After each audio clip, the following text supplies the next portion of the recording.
तो लें जी, आप देख सकते हैं हमारी इमली की चटनी जो है, इमली और आलू बुखारे की, ये आप चेक कर सकते हैं। गुटली जो है बिल्कुल नरम हो चुकी है। 10 मिनट हमने इसको लिया है पका। अब स्टेनर की मदद से इसको स्टेन कर लें। बिस्मिल्लाहिर्रहमानिर्रहीम, अस्सलाम वालेकुम। मैं हूं शेफ शुएब। आज एक नई रेसिपी लेकर हाजिर हूँ। बड़ी डिफरेंट सी चटनी है। आपको पता है, आपको वो बारबेक्यू के साथ हर रेस्टोरेंट के अंदर मिलती है। मैं आज आपको बनाना सिखाऊंगा इमली और आलू बुखारे की चटनी कैसे बनती है। मेरे साथ ही रहे, आपका टाइम वेस्ट किए बगैर चलते हैं रेसिपी की तरफ। जी, आप देख सकते हैं ये इमली, ये आप देख रहे हैं। आपने पहले इसको अच्छे तरीके से वॉश करना है। वॉश करने के बाद 2 से 3 घंटे के लिए आपने पानी के अंदर डाल के इसको भिगो देना है। तब जाकर आपकी इमली की चटनी 100% अच्छी बनेगी। और ये जो आपने वॉश इसको लाजम करना है, क्योंकि इसके अंदर जो है ना किरक वगैरह होती है, रंबल वगैरह होती है, वो आपकी निकलनी चाहिए। ये गुटलियों की टेंशन नहीं ले, जो इसके अंदर गुटली होगी वो निकल जाएगी। अब हम इसके अंदर डालेंगे, ऊपर ये चेक कर सकते हैं आलू बुखारा है। 250 ग्राम जो है आलू बुखारा है, 750 ग्राम इमली है। यानी कि कुल मिला के 1 किलो ये चटनी की रेसिपी है। 1 किलो इसके अंदर मटेरियल हमने डाला है। इसके अंदर क्या क्या डालना है, पहले हम इसका निकालेंगे, इनकी गिटके निकालेंगे। अच्छे तरीके से उबालने के बाद ये गिटके निकलेंगी। 10 मिनट जो है ना, आपने इमली की चटनी को उबालना है खाली। कोई चीज नहीं डालनी, पानी के साथ जो है ना उबाल लेना है इमली और आलू बुखारे, क्योंकि इसकी गिटक जो है वो नरम हो जाए, वो निकालने में आपको आसानी हो जाए। हम इसको अच्छे तरीके से जो है ना 10 मिनट तक लेंगे पका। फिर इसकी गिटक निकालेंगे, मिलेंगे आपको इंशाल्लाह 10 मिनट के बाद। और इसके अंदर क्या क्या डालेंगे वो भी इंशाल्लाह आपको बताएंगे। आपने रहना हमारे साथ ही है। अगर अभी तक आपने चैनल को सब्सक्राइब नहीं किया तो प्लीज चैनल को कर लें सब्सक्राइब। बेल आइकन का बटन दबाना ना भूलें, क्योंकि मेरी हर नई आने वाली वीडियो का नोटिफिकेशन बर वक्त आप तक पहुंच सकेगा। तो लें जी, आप देख सकते हैं हमारी इमली की चटनी जो है, इमली और आलू बुखारे की, ये आप चेक कर सकते हैं। गुटली जो है बिल्कुल नरम हो चुकी है। 10 मिनट हमने इसको लिया है पका। अब स्टेनर की मदद से इसको स्टेन कर लेंगे। यानी कि ਤੁਸੀਂ ਇਹਨੂੰ ਛਾਣ ਲੈਣਾ ਹੈ, ਛਾਣਨੇ ਨਾਲ ਛਾਣਨੇ ਛਾਣੋਗੇ ਗੁਟਲੀ ਜਿਹੜੀ ਉੱਤੇ ਰਹਿ ਜਾਏਗੀ। ਇਦਾਂ ਜਿਹੜਾ ਪਲੰਪ ਜਿਹਾ ਨਿਕਲਿਆ, ਉਹ ਤੁਹਾਡਾ ਪਾਣੀ ਵਗੈਰਾ ਤੁਸੀਂ ਵੇਸਟ ਨਹੀਂ ਕਰ ਦੇਣਾ। ਮੈਂ ਕੁਝ ਮੇਰੇ ਭੈਣਾਂ ਭਰਾ ਹੁੰਦੇ ਨੇ ਜਿਹੜੇ ਨਾ ਗੱਲਾਂ ਨਹੀਂ ਸਮਝਦੇ, ਉਹਨਾਂ ਨੂੰ ਫਿਰ ਗੱਲ ਸਮਝਾਣੀ ਪੈਂਦੀ ਹੈ।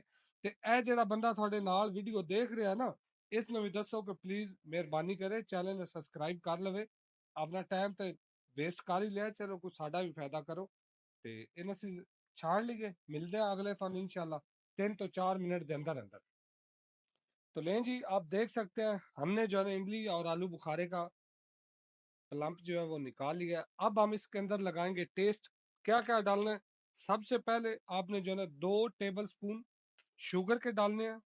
ये आप चेक करेंगे, 2 टेबल स्पून शुगर डालने के बाद उसके बाद 1 टेबल स्पून आपने डाल लेना है लाल मिर्च पाउडर का। क्रश लाल मिर्च नहीं डालनी, क्योंकि वो मुंह में ऐसी आपने कोई चीज नहीं डालनी जो आपकी दाढ़ के नीचे आए बाइट लेते वक्त। और उसके बाद 1 टेबल स्पून जो है हमने डालना है, ये चेक कर रहे हैं, काला नमक है। ये देख, ये नजर आ रहा है, ये वाइट सॉल्ट नहीं है, ब्लैक सॉल्ट है, वो आपने डाल लेना है 1 टेबल स्पून। और उसके बाद हमने जो है ना इसका कलर मेंटेन रखने के लिए ऑलिव ऑयल है। ये आप देख रहे हैं 3 से 4 टेबल स्पून जो है ना आपने ऑलिव ऑयल के लाजम डाल लेने हैं। क्योंकि ये आपने अगर इसको 2-3 महीने स्टोर करके चलाना है तो आपकी चटनी खराब नहीं होगी। और उसके बाद हम डालेंगे इसके अंदर केचप। ये देख रहे हैं, ये जो ये चम्मच हांडी वाला जो चम्मच होता है ना, वो आपने 1.5 चम्मच डाल लेना है हांडी वाला, इससे ज्यादा नहीं डालनी। नीचे चूल्हे को लेना है खोल। अभी आपने जो है ना इसको जस्ट पकाना है। और इसकी मेन इंग्रेडिएंट जो है ना अब जो मैं डालने लगा हूँ, वो इसकी आखिर इंग्रेडिएंट है। और उसके साथ इसका आखिर टेस्ट जो है ना आला हो जाएगा। अब हम इसके अंदर डालेंगे, ये आप देख सकते हैं, ये चेक करें, ये है हमारा अनार दाना। और उसके बाद इसके अंदर सौंफ है और जीरा है। 1 टेबल स्पून सौंफ का है, 1 टेबल स्पून जीरे का आपने डालना है। अनार दाना जो है वो हमारा है 100 ग्राम जो है ना अनार दाना। आपने उसको अच्छे तरीके से पानी डाल के ग्राइंड कर लेना है, क्योंकि अनारदाना जो है ना आपके वो मुंह के मैंने आपको पहले बोला ना, दाढ़ के नीचे नहीं आना चाहिए, वरना फिर जो है ना वो अच्छा नहीं लगता। आपने ऐसी कोई भी इंग्रेडिएंट इसके अंदर नहीं डालनी जो आपके दाढ़ के नीचे बाइट लेते वक्त जो है ना आपको प्रॉब्लम करे। ये देख ले, हमने इसके अंदर थोड़ा सा पानी डाला है क्योंकि हम अच्छे तरीके से जो है ना अनारदाने को निकाल सके इससे। जस्ट अब हमने इसको जो है ना पकाने गए, कोई मजीद इंग्रेडिएंट डालने की हमें जो है ना जरूरत नहीं है। इसको पक के इसका जो कलर आएगा ना वो एक अलग सा कलर होगा। आप याद करेंगे कि कोई रेसिपी हमने जो है ना, देखिए आप ये बंदू खान के ऊपर जाकर चटनी वगैरह खाते हैं बारबेक्यू के साथ, ये मैं कह रहा हूँ आप भूल जाएंगे सब रेसिपी। ये आपने एक बार ट्राई जरूर करनी। मैं इसको अच्छे तरीके से जो है ना, अब इसने लेने हैं 20 मिनट जो है ना पकने के लिए, मैं इसको अच्छे तरीके से पका लूँ। मिलते हैं आपको इंशाल्लाह 20 मिनट के बाद। तो लें जी, आप देख सकते हैं हमारी इमली की चटनी बिल्कुल जो है ना वो रेडी हो चुकी है। ये चेक करें, कैमरा मैन जरा जूम करके दिखाओ। आपने इससे ज्यादा इसको थिक नहीं करना। आप कलर देखें, ये ब्लैक कलर आपका नहीं होना चाहिए, लाल कलर जो है ना हल्का लाल होना चाहिए, काला कलर आपने नहीं करना। ये जो चटनी है ना आप इसको 3 महीने जो है ना स्टोर करके रख सकते हैं। आप फ्रीजर के अंदर नहीं रखें, चिलर में रखें, तो इंशाल्लाह जो है ना 3 महीने तक आपकी चटनी खराब नहीं होगी।